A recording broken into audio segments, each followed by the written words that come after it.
virtually everyone will agree that 2012 is the next year of solar climax.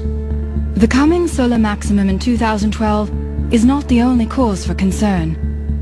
Scientists have noticed a weakening of the Earth's magnetic field and a shifting of the poles, some even suggesting that the North and South poles could literally reverse places with each other. I think viewers have probably read about the changing in the magnetic poles of the Earth, the magnetic reversal. It overturns very slowly, may take a few hundreds of years to make a complete overturn. And it's probably the case that we're in an overturn now, a beginning of an overturn, because the position of the magnetic pole has migrated some few hundred miles in the last few decades. So it is beginning to overturn. Now the real question is, what is the effect of the overturn of the magnetic field on Earth phenomena? There could be a reduction in the shielding effect. This could have some consequence.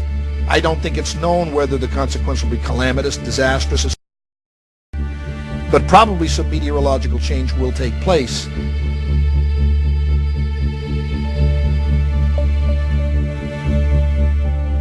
This planet has at its heart a ball of molten iron with enormous mass and weight, which is also spinning inside the Earth itself. Is it possible that there's some interruption in this spin, perhaps to do with magnetism, perhaps to do with solar magnetism, which literally capsizes the Earth? I wouldn't rule it out entirely, and there's much that's come down to us from the past that suggests that. Lots has been said about a potential pole shift. It seems clear that the poles are beginning to move at rates that have not ever been measured before. Whether or not this is the beginning of an actual pole shift or more, how long this all will take, I don't think anybody can say. We all know, of course, that there's Earth changes taking place, polar caps melting, and what most people don't realize is this is a solar system-wide phenomenon. The polar caps on Mars are melting. The outer planets are more luminescent, meaning they're heating up. So something is definitely happening.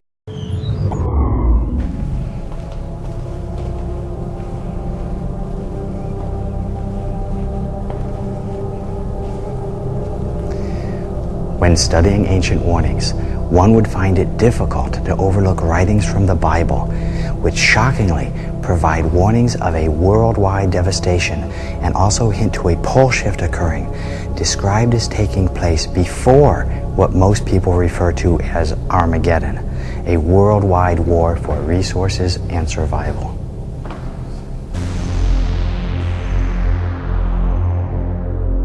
There was a great earthquake, and the sun became black, and the moon became as blood. Every mountain and island were moved out of their places, and there were voices and thunderings and lightnings. There followed hail and fire mingled with blood, and they were cast upon the earth. And the third part of trees was burnt up, and all green grass was burnt up. And the third part of the creatures which were in the sea and had life died. There should no flesh be saved, but for the elect's sake, those days shall be shortened. This phenomenon is called pole shift, in which the entire mantle of the Earth would shift in a matter of days, perhaps hours, changing the position of the North and South Pole, causing worldwide disaster. Earthquakes would rock every continent. Massive tsunamis would inundate coastal cities. It would be the ultimate planetary catastrophe. As unlikely as this theory seems, it is backed by science. Albert Einstein first suggested it in 1955. And a new study from Princeton University reveals that the poles have shifted before. The North Pole rested in the middle of the Pacific, placing Alaska at the equator. Even if this pole shift took place slowly over years, it would result in global climate change and shifting sea levels. If it took place rapidly, it would mean planet-wide disaster and mass extinction of species.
chief scientist of the IRAS satellite actually announced having found this planet December 30th, 1983. It was picked up by 6 dailies. It made the Washington Post. It's one of those daily newspapers that picked it up. Very quickly thereafter, they wanted to make sure people understood that it was a mistake.